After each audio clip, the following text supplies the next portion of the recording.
eles não percebem, ou não querem, ou têm interesses, enfim. Porque, assim, essa história já aconteceu lá atrás. A mídia, quando na Lava Jato, Lula foi preso e tal, o candidato da mídia não era o Bolsonaro. Era o hoje companheiro Alckmin. Né? E eles apostaram nisso e perderam, ganharam o Bolsonaro. Né? O Estadão, a famosa escolha difícil entre o Haddad e tal. O problema é que, de novo, eles não estão, se eles estão identificando, eles não estão lendo os cenários corretamente. Se eles estão achando que eles vão fabricar uma terceira via aí, a chance de quebrar a cara é muito grande. Então, eu acho ainda que, assim, ou eles estão com uma dificuldade de novo, eles normalizaram um fato muito antes do que não está normal, e eles estão lendo como tudo normalizado, ou realmente tem interesses aí muito por trás, né? A Folha hoje é controlada por um banqueiro, né? O Otávio, né? Que era o gênio do mal, Luiz. Faleceu. Hoje quem cuida é o irmão mais novo dele lá, que é um banqueiro, né? Então, os editoriais que batem todo dia na política econômica do Lula, por mais dados positivos que a gente tenha, talvez possa ter um interesse aí por trás. Mas, de novo, acho que eles estão flertando com um perigo, porque eles não vão conseguir fabricar. Hoje o jogo mudou. A gente vai discutir aqui na segunda parte da eleição em São Paulo. O Marçal não é fruto de Folha de São Paulo, de Estado de São Paulo, de Rede Globo. O jogo mudou. Se eles estão achando que eles controlam a eleição, eles vão quebrar a cara. E aí eles têm que... O cenário é esse, assim, a extrema-direita é o melhor, inclusive, para os nossos negócios. Eu não consigo crer, assim, a elite, às vezes no Brasil, a impressão que dá é que rasga dinheiro. Porque não é possível que eles achem que é melhor um país governado pela extrema-direita depois dos 4 anos de Bolsonaro e do Paulo Guedes, né? Comparar com o que foi o governo Lula 1, o governo Lula 2, mesmo o Dilma 1, o que está sendo o governo hoje, quer dizer, eu às vezes acho que eles rasgam dinheiro, ou a ideologia cega totalmente, não conseguem ver que, até do ponto de vista econômico, essa extrema-direita não é uma alternativa razoável e que eles não controlam mais o processo e eles só estão alimentando, né, alimentando um bicho que, no fundo, vai tentar devorá-los, porque o Bolsonaro tentou devorá-los. O risco que eles correram, eles e toda a sociedade brasileira, do segundo mandato do Bolsonaro, não foi pequeno, e inclusive a própria imprensa. Estão brincando com fogo de novo. Flertaram, né, e deixaram o campo aberto para Bolsonaro. Eu acho que numa interpretação, aí talvez equivocada, de que ele fosse tonto o suficiente para ser domado. controlável. Eles achavam que ia domar o Bolsonaro. Exatamente, Fábio, é esse o ponto. Achavam que iam corre o mesmo risco agora que estão fazendo. E corre o mesmo risco. E vão levar Pablo Marçal. Exatamente. Então, estão abrindo de novo, né, nessa ojeriza, né, a tudo que Lula representa, porque é isso que se mostra aí, né? Quer dizer, é o que você falou, Fábio, a economia está mostrando, né, depois de 1 ano e meio de governo, depois do caos que a gente enfrentou, a economia se recuperando, enfim, isso não aparece, eles não conseguem mostrar isso, atribuem à sorte, atribuem a fator externo, atribuem a, né, enfim, ao gnomo, né, é o que seja. Então, de novo, eu acho que você tem toda a razão, eles estão flertando com alguma coisa, tentando construir aí, né, essa obsessão por essa outra via, e vão abrir o campo aí para essa extrema-direita piorada, né? Piorada, porque eu não sei nem se é essa palavra, um avanço do bolsonarismo, um aprimoramento, entre aspas, do bolsonarismo, né? Porque eles vão se reinventando e se aprimorando aí nessa coisa bem nefasta. E só lembrando, né, Guedes, por mais pernicioso que tenha sido, ele foi blindado, absolutamente blindado pela imprensa. A imprensa não trazia o bombardeio todo que fazem contra Haddad, a imprensa não levantava absolutamente nada contra Paulo Guedes, que sumiu. Ninguém sabe onde está, o que anda fazendo, quem é, do que se alimenta, enfim. Vamos entrar, então, nesse... Já demos o primeiro passo, né? Não é a dissidência do bolsonarismo, um bolsonarismo piorado, seja lá o que for, o caso Pablo Marçal, esse produto das mídias sociais, esse produto da internet que entra agora no cenário e vem forte e vem perigoso, né? Eu não devia ter usado o perigoso aqui, que eu estou emitindo uma opinião um pouco pessoal demais, mas a gente tem que tratar esse fenômeno com um pouco mais de cuidado, tem que cercar melhor. Eliara, você já está no pontinho para começar aí, eu vou te deixar começar com a história do Pablo Marçal e já passamos para o Fábio. Tá, eu já antecipei, né? Eu estava acompanhando e eu me lembro que eu vi, acho que eu já comentei isso, um post da Rosana Pinheiro Machado, pesquisadora, falando há mais de um mês que Pablo Marçal ia crescer, porque ela acompanha esses atores, né? E quando eu vi o post, eu me lembrei muito do trabalho que fizemos no Observatório em 22, acompanhando esses atores, né? Vendo esses movimentos, vendo essa construção do discurso, né?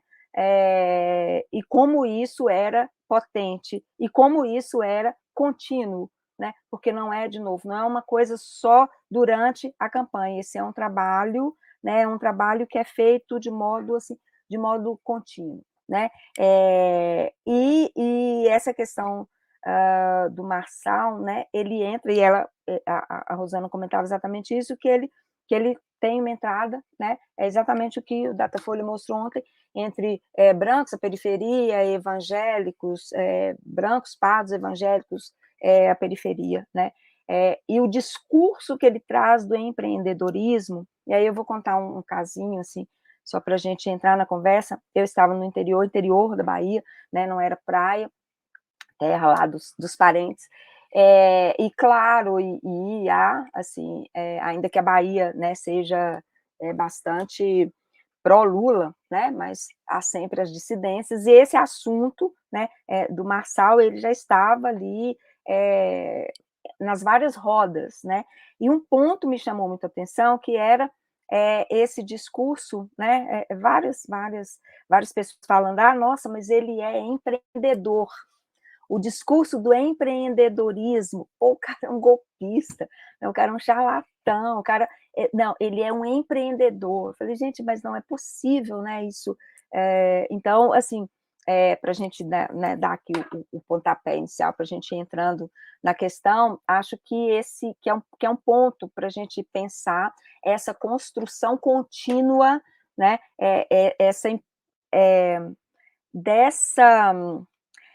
desse discurso, né, ou desses discursos da extrema-direita, né, a partir desses atores, desses influenciadores, que têm aí um terreno fértil demais, né, e que é um grande perigo. Lourdes, eu vou usar aí o que você trouxe, é um grande perigo desestabilizador, eu acho que coloca a política, né, num lugar muito ruim, muito precariza muito, enfim, mas só para começar.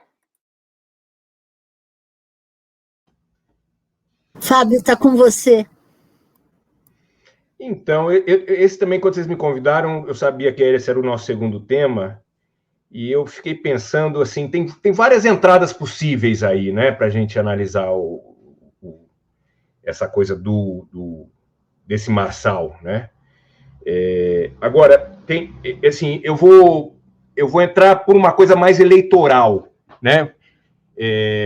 Bom, primeiro que nisso tudo, eu vou aqui, o Poliana tem uma notícia boa, que é Tem uma notícia boa.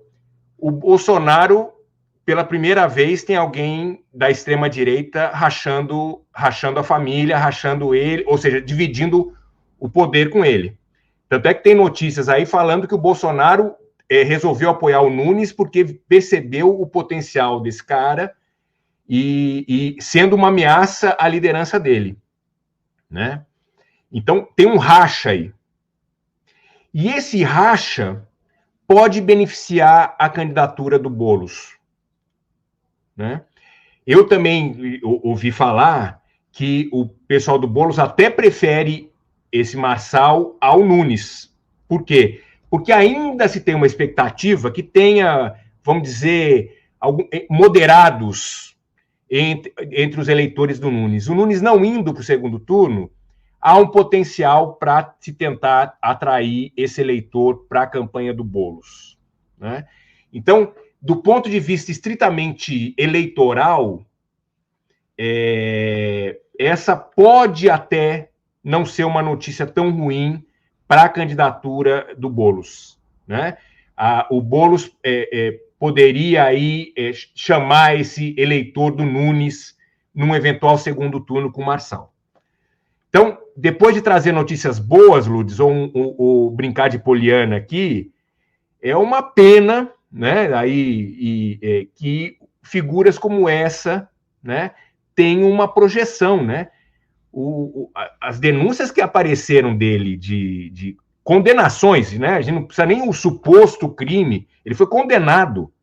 Sim, é uma coisa lamentável, né? Tem as histórias dele, né? Essa coisa dele ter levado um monte de gente uma caminhada, quase todo mundo morreu. Como é que as pessoas se deixam enganar dessa maneira, né? O perigo que isso pode representar para a cidade de São Paulo, uma cidade importantíssima, com um orçamento enorme, na mão de uma figura como essa. Mas eu também, me preparando aqui para essa conversa um pouco, eu vi um vídeo que um cara falou uma coisa que eu acho que ele tem razão. O Marçal já ganhou, independente do resultado, porque não necessariamente ele tem um interesse em administrar a maior cidade brasileira, né?